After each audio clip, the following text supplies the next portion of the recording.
What's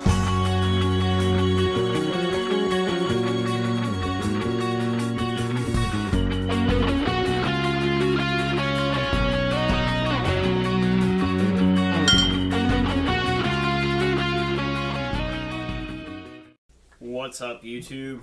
Heretic back with another deck profile.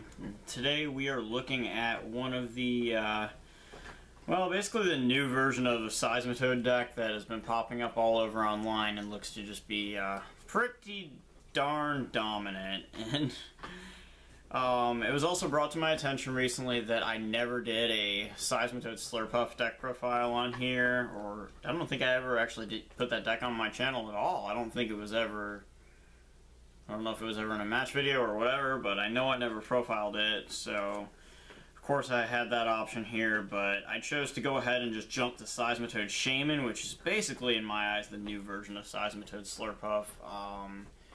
Shaymin just, as it, drawing you up to 6 cards when you play it from your hand, as opposed to Slurpuff, which just draws you 1 card each turn. Which, don't underestimate, it's still pretty powerful once you get it going, especially when you get like 2 or 3 of them up. But I don't know, I seem to like this one a lot more, and I think a lot of players would agree. So anyway, we'll get right into it. 4 Seismitoad EX, pretty simple. Quake and Punch for 2 colorless. For a double colorless energy, 30 damage, no items next turn for your opponent. The foundation of the entire deck and a very large part of the format.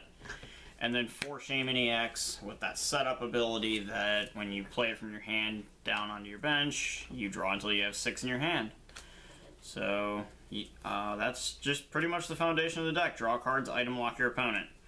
1 Jirachi, because this deck, you can rip through the entire deck very quickly. So we still run the Jirachi despite the 4 Shaymins, because you have supporters that are not draw supporters, stuff like Zero Sick, Team Flare Grunt for energy removal, and also Lysander's Trump card, which of course when you go through the deck as quickly as this does, you need Lysander's Trump card. It also lets you recycle your item cards like hammers and lasers and stuff. And you can also just search for a Lysander if, you know, to take a knockout or put your opponent in a really awkward spot.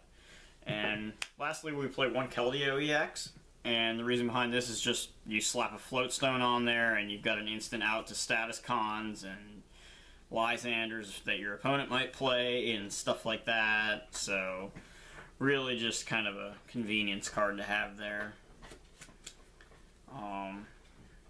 Keeps your opponent from stalling with Lysanders and keeping you like sleep hacks and all that stuff. Supporters, got 4 Professor Sycamores, because it's still the best supporter in the game. Although Lysander and Lysander's Trump card would maybe like to argue. 1 N for Disruption. Shuffle draw as well.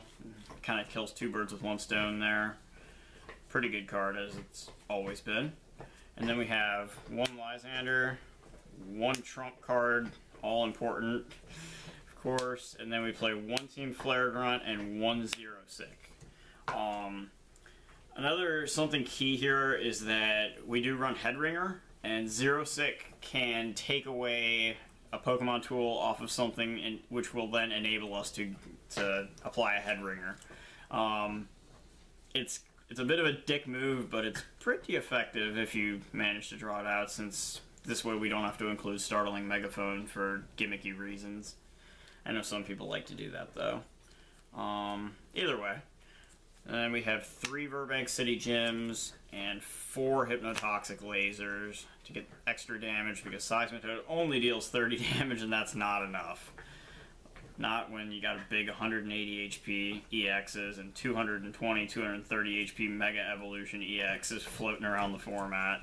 4 Versus Seekers to retrieve supporters, because that just seems good. Then we have 4 Super Scoop Ups. This is mainly just because this lets us reuse Shaymin and Jirachi. You can use it as a pseudo switch, and you can also use it to heal damage off of anything. Namely, if a Seismitoad takes a beating and it's on the brink of death, you can bring it and all cards attached to it back to your hand, and then just put it right back down on the bench, fresh and good as new. So that's pretty effective there. Then we got 4 Crushing Hammers and 2 Enhanced Hammers to go along with Zero Sick and Team Flare Grunt as far as energy removal goes. This can be extremely irritating to play against if your deck can't handle something like this. There's only a couple decks that can really kind of block it out fairly well. Of course, Groudon, because Primal Groudon's Ancient Trait will just single-handedly deny the energy removal, as well as the Hypnotoxic Laser and other things. So that definitely provides a bit of a challenge, but Groudon really is the one really bad matchup this deck has. Although it doesn't match up too well against Metal, I will say. Aegislash can be kind of a bitch. So going forward, 3 Ultra Ball just to search out Pokemon. It also drops your hand size down so that Shaymin can draw you more cards, which is always good. And then we have 3 Trainer's Mail to stretch for supporters, Stadium, another item card you might need. Just really helps you get to stuff more quickly. The same can be said for Acrobike, which can help you stretch for really anything, but you get to look at 2 cards instead of 4, just that, you know, it's like your targets are universal. You can take anything that might reveal itself, but you only get to look at half as many cards. And whatever you don't choose gets discarded as opposed to shuffled. So definitely pluses and minuses on both of those. And then 1 computer search, a spec of choice, because searching for double colorless is sometimes going to be necessary. More often than not, hopefully that won't be the case, but there are times when it will. Then we play 3 Muscle Bands, 2 Float Stones, and 2 Head Ringers. So Head Ringer for disruption, mirror match. If you go first, you get the Head Ringer on your opponent's Toad. That can be really, really devastating. Muscle Band, obviously, for your own Seismitoad. With Muscle Band, Laser, and Verbank, you can deal 80 damage total with Quaking Punch plus poison damage, which is at least respectable. Sadly, 170 damage is 80 times 2 is 160, so they have to stay active and stay poisoned so that they would take at least the 10 damage, even if they bump your Verbank after their turn, which would bring them up to 90, and then you could lay down another Verbank, or if they don't knock your Stadium, you could just leave it and Quaking Punch them again, and then you would have a knockout on most EXs. Megas are a little bit of an enigma there. They take a little more to KO. And then Floatstone mainly for Keldeo, but certain matchups, or if your Keldeo is prized, you can just put Floatstones wherever and just try to limit what you bench. And then lastly, 4 double colorless energy, because that's how we attack. Quaking Punch, early game if you have to Sycamore and you have like maybe a Shaymin but no Seismitoad, you can always slap a double colorless onto Shaymin and use Sky Return, bounce the energy along with the Shaymin back to your hand, and then just use it on Seismitoad the next turn. A little less than ideal, but still one of those little utility options that the deck offers, or that particular card offers anyway.